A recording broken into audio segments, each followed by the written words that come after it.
Look, we were talking about how to get into the China market. Yeah. Do you try it yourself? Do you use partners? What do you do? And I think the simple answer is you try everything. Number one, if you're going to be in the China market, you have to go to China.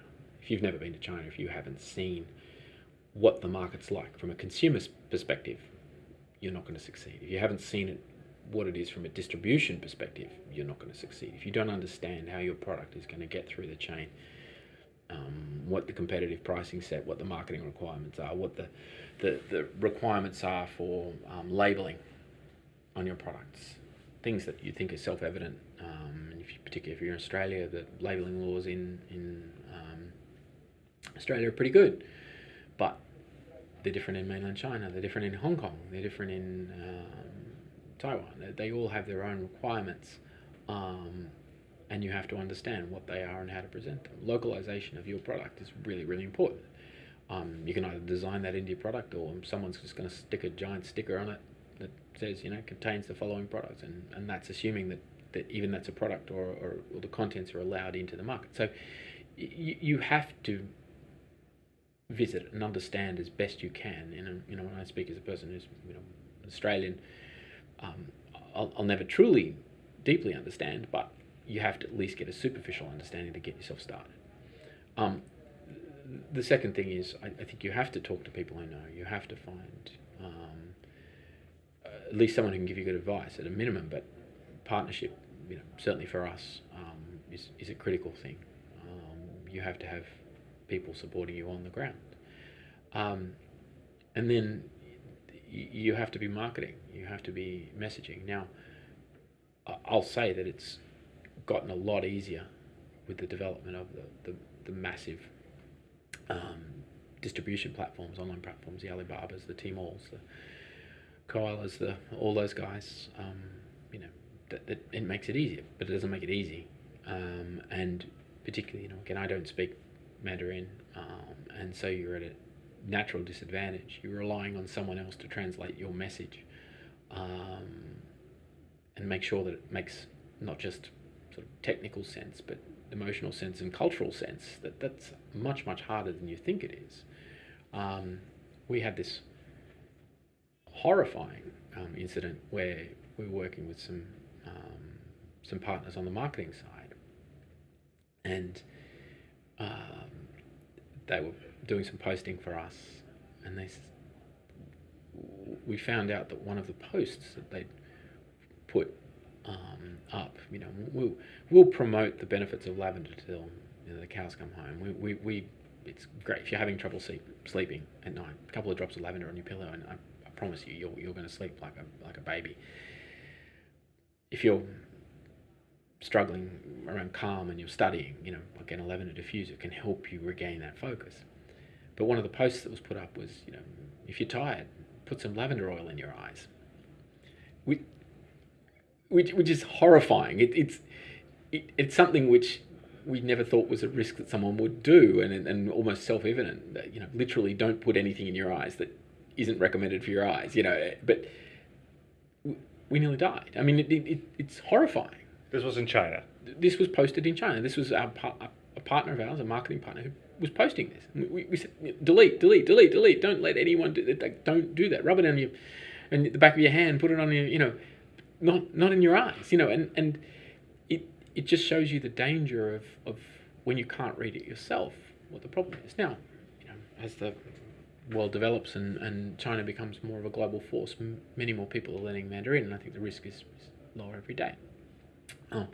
But it shows you when you can't control every aspect of your value chain, and for the primary business that I have, which is an on-site business, I can control every element of it. I can make sure that the customer experience is premium. But once you get into a market like China, where you have so many different things, you have a cultural element, you have a legislative requirement, you have a language requirement, all of which I know very little. It's harder. Yeah. And so, again, the best thing you can do is just explore the options. I think Australia, the Australian government, the trade organisations do a really, really good job. Austrade and their offshoots, their local offshoots, do a superb job in informing, helping you inform. So again, you've got to use those. You have to. You should be knocking on the door of your representative, be it, if you're in Tasmania, Tasmanian Trade, um,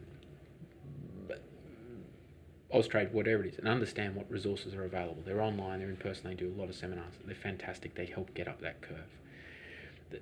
The second one is find someone who can help you, particularly, again, if you don't have language, someone who can help you on the marketing.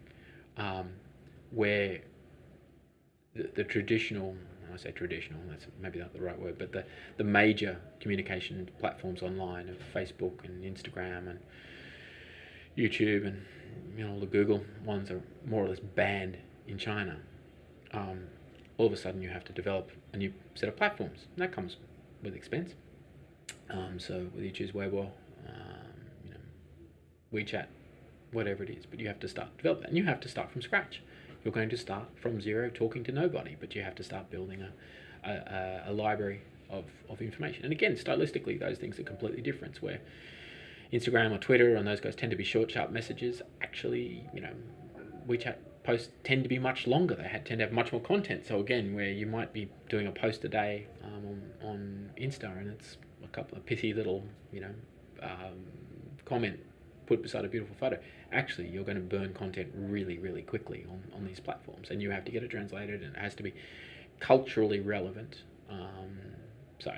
Saying, go outside and go for a walk and helps you relax may not work if you're, as I said, in a tier 1, 2, or 3 city.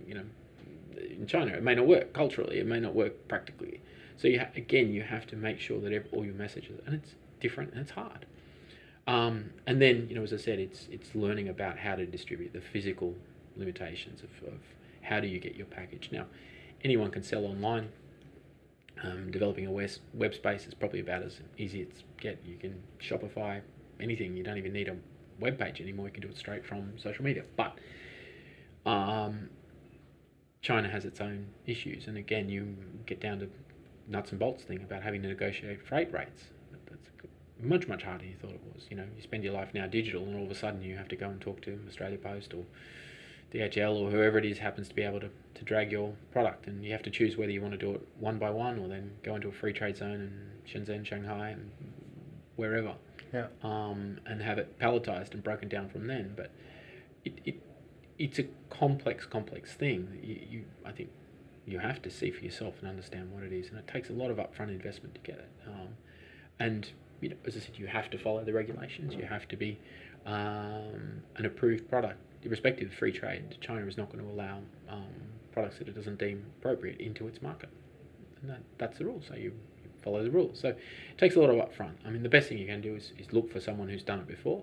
There are a lot of people out there who can help you, but the final sort of kicker on this one is that the market itself changes so fast, and it's not that it's even just that it's fast, but the speed is accelerating. The rate at which it's changing is getting faster, and so what was appropriate 1 year ago is maybe not even appropriate today, because the dynamics of it change so hard and so fast, and particularly the rise of the super apps, things like WeChat, and how you communicate, the ability to develop kind of micro apps within those, and is that something you want? It's complex.